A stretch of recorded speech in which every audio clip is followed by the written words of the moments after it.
Assalamualaikum, teman-teman kanal, gimana kabarnya? Mudah-mudahan semuanya dalam keadaan sehat.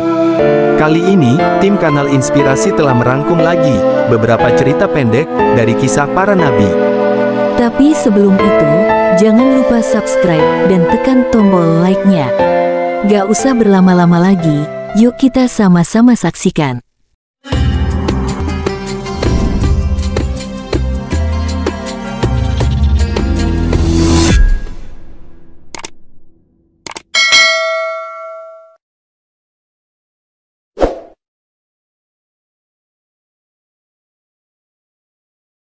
Jibril adalah malaikat yang ditugaskan Allah untuk menyampaikan wahyu kepada para nabi dan rasul.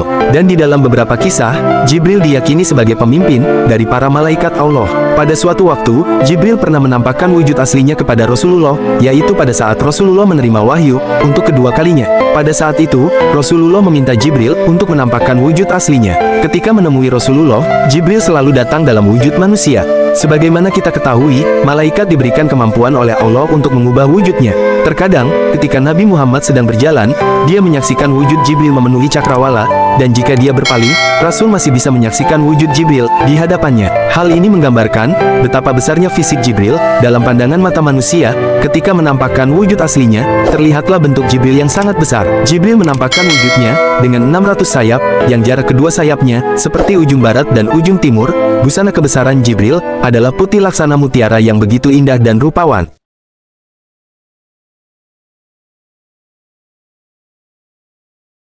Pada saat Nabi Isa masih bayi, Allah telah memberikan karunia besar padanya. Nabi Isa telah pandai bicara di depan orang-orang Bani Israel yang telah menuduh ibunya, Maryam, telah melanggar aturan Allah. Semua orang terperangah saat Nabi Isa yang masih dalam gendongan Maryam bisa bicara lantang. Sesungguhnya aku ini hamba Allah. Dia memberiku Alkitab, Injil, dan dia menjadikan aku seorang nabi. Dan dia menjadikan aku seorang yang diberkahi di mana saja aku berada. Dan dia memerintahkan kepadaku mendirikan sholat, dan menunaikan zakat selama aku hidup, dan berbakti kepada ibuku, dan dia tidak menjadikan aku seorang yang sombong, lagi celaka. Dan kesejahteraan, semoga dilimpahkan kepadaku, pada hari aku dilahirkan, pada hari aku meninggal, dan pada hari aku dibangkitkan hidup kembali. Setelah peristiwa tersebut, orang-orang pun akhirnya percaya dengan kebenaran Maryam, dan Nabi Isa yang masih bayi.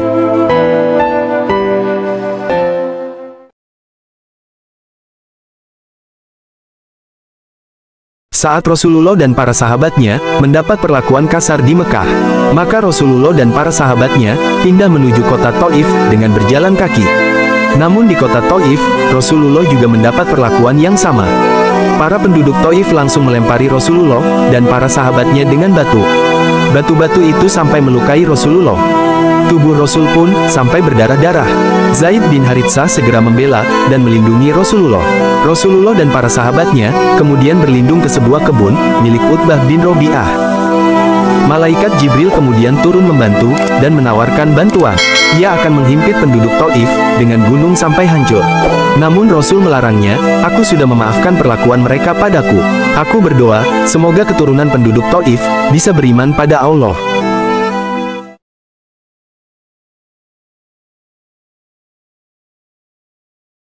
Nabi Uzair adalah salah satu nabi utusan Allah.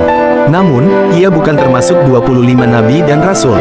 Suatu hari, Nabi Uzair pulang dari bekerja di kebun anggurnya. Nabi Uzair dan keledainya kemudian beristirahat di sebuah tempat. Di sana, ia melihat banyak tulang belulang berserakan. Sambil beristirahat, Nabi Uzair berpikir dan merenung tentang proses kematian. Bagaimana caranya Allah menghidupkan kembali makhluknya pada hari kiamat nanti. Saat itulah, kemudian Nabi Uzair tertidur selama 100 tahun lamanya. Namun saat terbangun, Nabi Uzair kaget melihat keledainya sudah mati, dan tinggal menyisakan tulang belulangnya saja. Begitu pula makanan dan minuman yang dibawanya sudah busuk dan hancur. Padahal, saat itu ia merasa baru tidur seharian saja. Pada saat itulah, Allah kemudian memperlihatkan kekuasaan dan kebesarannya pada Nabi Uzair.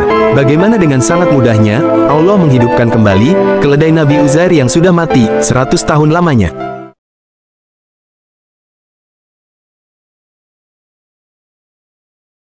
Selain sebagai nabi, Daud juga dikenal sebagai raja yang adil dan bijaksana. Ia memiliki kerajaan yang hebat dan luas kekuasaannya. Allah banyak menganugerahi Nabi Daud dengan berbagai kelebihan. Allah memberikannya suara yang merdu, suara yang tidak diberikan kepada siapapun selain Dia. Sehingga, ketika beliau sedang melantunkan Zabur, burung-burung mendadak berhenti di udara untuk ikut mengagungkan Allah. Begitu juga dengan gunung, ia menjawab dan ikut bertasbih bersamanya pada pagi dan sore hari. Selain Allah menganugerahi Nabi Daud dengan kitab Zabur, beliau juga memiliki sejumlah mukjizat kecerdasan akal, mengerti bahasa burung, dan melembutkan besi hanya dengan menggunakan tangan kosong. Nabi Daud adalah ayah dari Nabi Sulaiman dan moyang dari Nabi Zakaria, Nabi Yahya, dan Nabi Isa. Pesan moral kisah ini, tiadakah kamu mengetahui bahwa kerajaan langit dan bumi adalah kepunyaan Allah? Dan tiada bagimu selain Allah, Dia pelindung maupun penolong bagimu. Quran Surat Al-Baqarah ayat 107.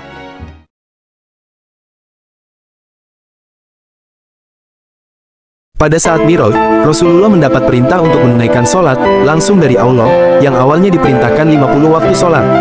Ketika Rasulullah baru turun sampai di langit ke-6, bertemulah dengan Nabi Musa, lalu beliau menanyakan, apa yang telah dikatakan Allah untukmu? Nabi Muhammad menjawab, sholat 50 waktu dalam sehari semalam.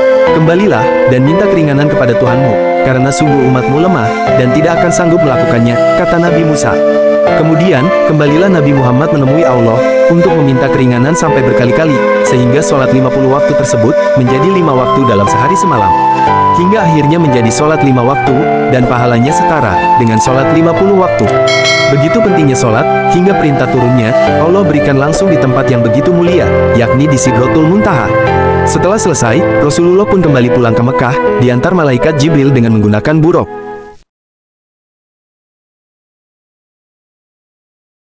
Dikisahkan, Nabi Musa mengadu kepada Allah tentang giginya yang sedang sakit. Ketika mendengar pengaduan Nabi Musa, Allah memerintahkan Musa untuk mengobati sakit giginya. Ambillah daun itu, dan letakkanlah di gigimu yang sakit. Maka Nabi Musa pun mengambil daun tersebut, dan meletakkannya di giginya. Lalu seketika itu, meredalah sakit giginya.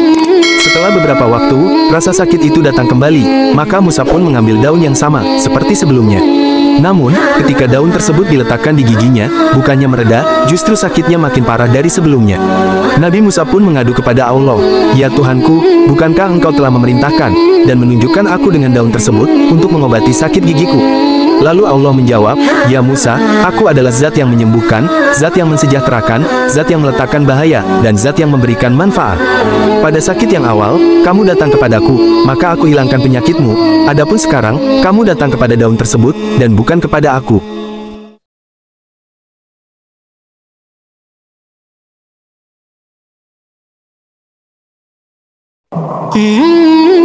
Kaum Madian dikenal sebagai kaum yang ingkar pada Allah.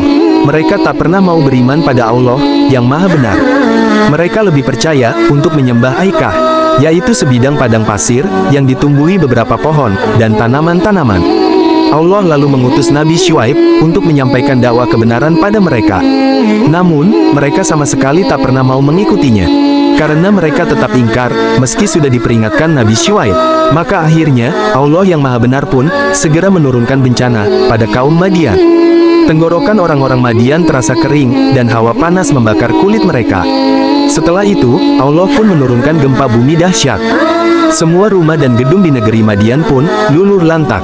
Akhirnya, hanya dalam sekejap, kaum Madian pun hancur binasa.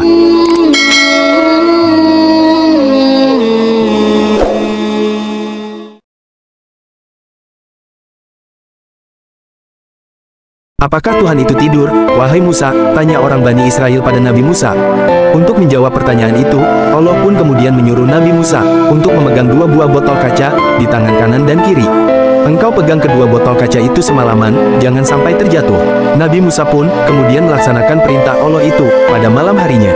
Setelah beberapa jam memegang kedua botol itu, Nabi Musa tak tahan untuk menahan kantuk, sehingga akhirnya kedua botol kaca itu tiba-tiba jatuh dan pecah. "Ya Allah, aku tak sanggup semalaman harus memegang kedua botol sampai tak terjatuh." Allah pun kemudian berseru, "Begitulah, wahai Musa, jika aku tidur, tentu saja langit akan jatuh menimpa bumi. Maka, bumi pun akan hancur lebur, seperti kedua botol tadi." Hanya Allah yang tak pernah tidur, sehingga tak ada satupun makhluk yang luput dari pengawasannya.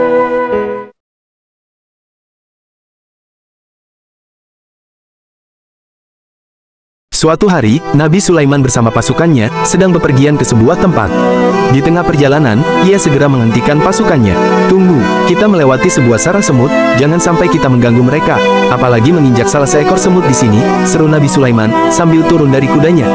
Saat itu, Nabi Sulaiman mendengar Raja Semut berseru pada rakyatnya, "Wahai rakyatku, cepatlah kalian menyingkir dan masuk ke dalam sarang. Lihat, Raja Sulaiman dan rombongannya akan melewati tempat ini." Demi untuk menghargai bangsa semut, Nabi Sulaiman sampai memerintahkan pasukannya untuk berhati-hati. Padahal, dalam kehidupan kita sehari-hari, sering kita suka meremehkan semut, karena ukurannya yang sangat kecil.